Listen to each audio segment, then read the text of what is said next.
A new study finds that counter to modern industry talking points, women love playing games as highly sexualized characters. How about that? Who's surprised by that? Well, the guys over at Insider Gaming certainly were, but let's set this up before we get into the mommy theory over there. Over here on Bounding Into Comics, that's right, we have a news website that's boundingintocomics.com. Check it out for more. Here's a story from Spencer Bakuli back on Halloween.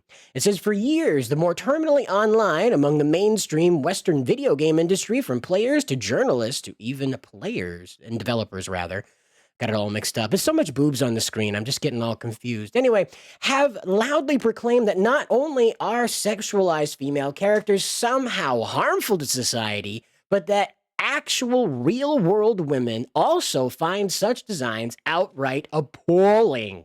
Heavens. Heavens, who would have thought? However, according to new research, these pearl-clutching claims could not be further from the truth. Now, speaking of pearl clutching, let's hop back over here to Insider Gaming to catch up on what is the mommy theory. And it says, think of all the users who fell in love with Resident Evil Village's Alcina Demescu, Lady D. Despite her towering size and imposing, terrifying presence, and you will effectively arrive at the outcome of this study, helped by the Ohio State University. Teresa Lynch's team created 4 characters on Soul Calibur 5, 6, Soul Calibur that number, 4? I don't know, I don't read Roman numerals, I'm an American. Focusing on their breast sizes, hip-to-waist ratio, clothing, weapons, and masculation, they were created to specifically fulfill 4 roles. Speaking on the reasons behind the study in the first place, Teresa Lynch had this to say. It's important to understand how gender socialization and prejudice like sexism inform the video game development industry and player experiences. Sexism pervades gaming. For example, game content overwhelmingly features male characters to the exclusion of central female characters or gender minoritized characters. Oh no. Games that do feature female or gender minoritized characters often unfavorably stereotype and objectify these groups. I want to know more about why, when, and how these kinds of outcomes happen.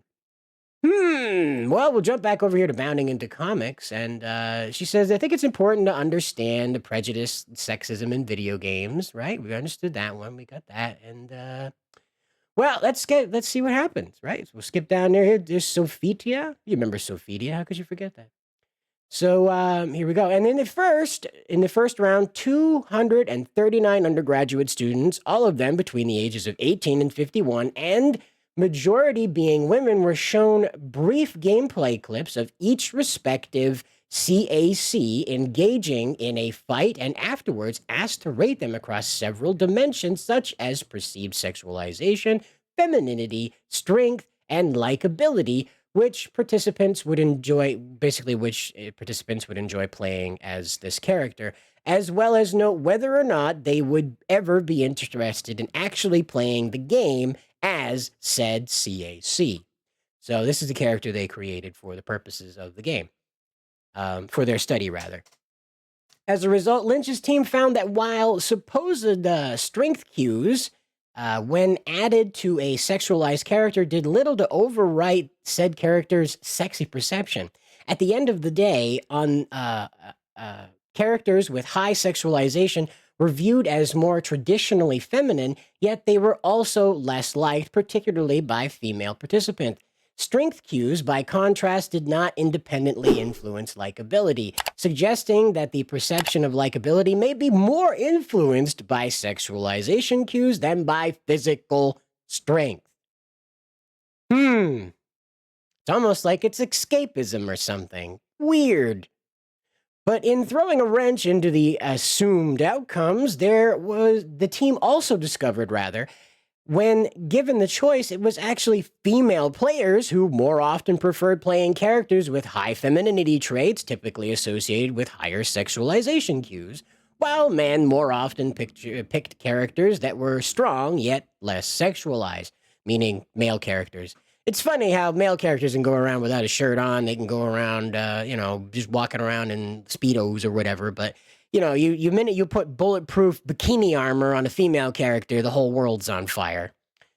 Unfortunately, rather than view this result as positive, as in the discussion over sexualization of characters is all but non-existent, let's move on to a new topic. Lynch instead decided to double down and felt that they instead showed just how integrated social beauty standards are in the minds of these poor young women. Ooh, heavens. She said, I wasn't surprised by the fact that participants in our studies disliked the sexualized female characters.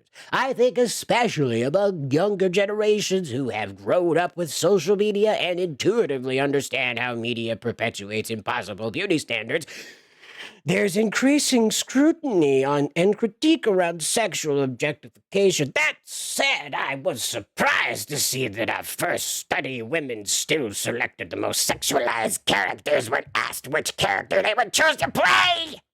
They're so mad, you can feel the seething through it. It's important to remember that this character was also rated as the most feminine, so it's possible that women were just selecting the character they most identified with. Yeah, because that's what people do, right? They select the character they identify with, not the character they think is the coolest or most attractive or would like to just try on and have fun with because it's escapism. I'm not a blue hedgehog that likes chili dogs. What do you know? I'm not a middle-aged plumber that beats the crap out of turtles.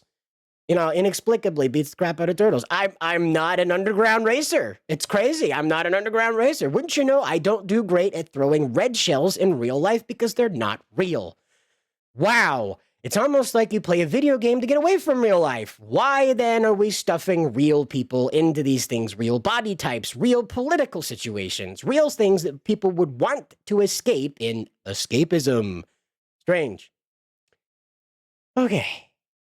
Where were we? It's important to remember that this character was also rated. However, this finding highlights why the research is so important. If women are conflating sexual appeal with femininity, then